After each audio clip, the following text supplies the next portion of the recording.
صرف 5 منٹ کا مدرسہ قرآن و حدیث کی روشنی میں۔ 7 رمضان المبارک۔ نمبر 1، اسلامی تاریخ۔ بچوں کی تعلیم و تربیت کے سلسلے میں آپ صلی اللہ علیہ وسلم کی فکر۔ آپ صلی اللہ علیہ وسلم نے بچوں کی تعلیم و تربیت پر بھرپور توجہ فرمائی۔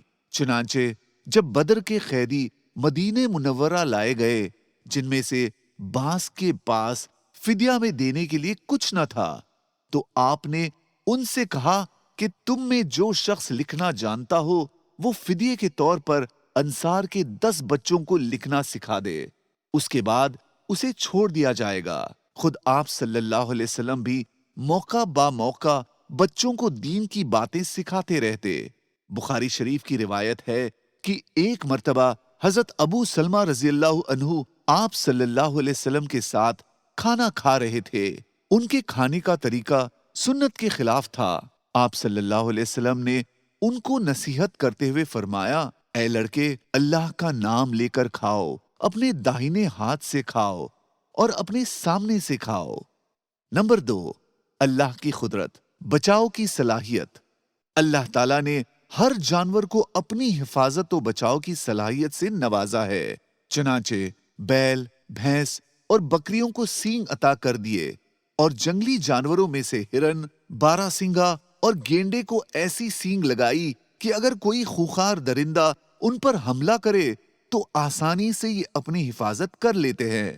اس طرح تمام جانوروں کو بچاؤ کا سامان اور حفاظت کا طریقہ سکھا دینا، یہ اللہ کی قدرت کی بڑی نشانی ہے۔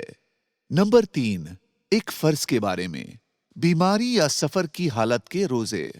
قرآن میں اللہ تعالیٰ فرماتا ہے، جو شخص بیمار ہو یا سفر میں ہو تو دوسرے دنوں میں شمار کر کے اس میں روزہ رکھنا واجب ہے۔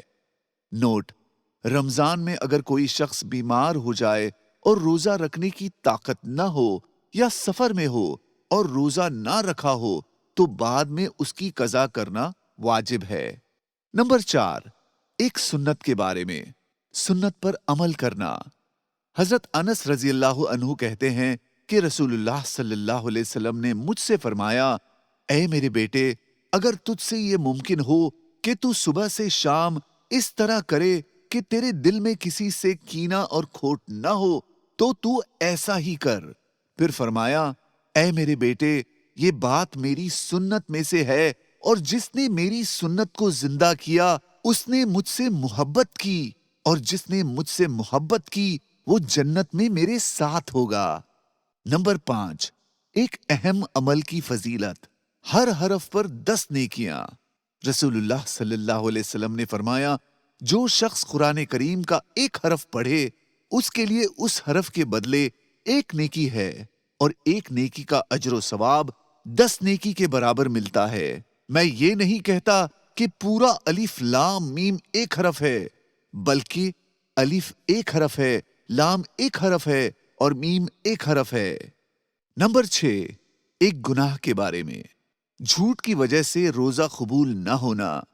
رسول اللہ صلی اللہ علیہ وسلم نے فرمایا، جس شخص نے روزہ رکھ کر جھوٹ بولنا اور اس پر عمل کرنا نہیں چھوڑا تو اللہ تعالیٰ کو اس کا کھانا پینا چھوڑنے کی کوئی ضرورت نہیں، اللہ تعالیٰ اس روزے کو قبول نہیں کرتا۔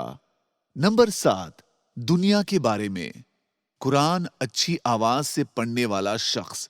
حضرت طاؤس رحمت اللہ علیہ کہتے ہیں کہ کسی نے رسول اللہ صلی اللہ علیہ وسلم سے پوچھا کہ اچھی آواز سے قرآن پڑھنے والا کون شخص ہے؟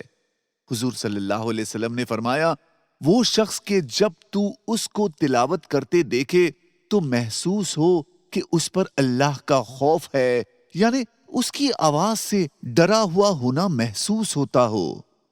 نمبر 8، آخرت کے بارے میں، مردے کی حالت۔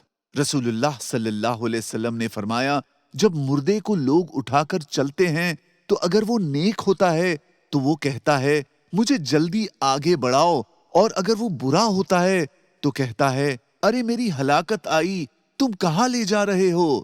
اس کی آواز کو جنات و انسان کے سوائے اللہ تعالیٰ کی تمام مخلوق سنتی ہے۔ اگر انسان اس کی آواز سن لے تو بے ہوش ہو جائے۔ نمبر 9،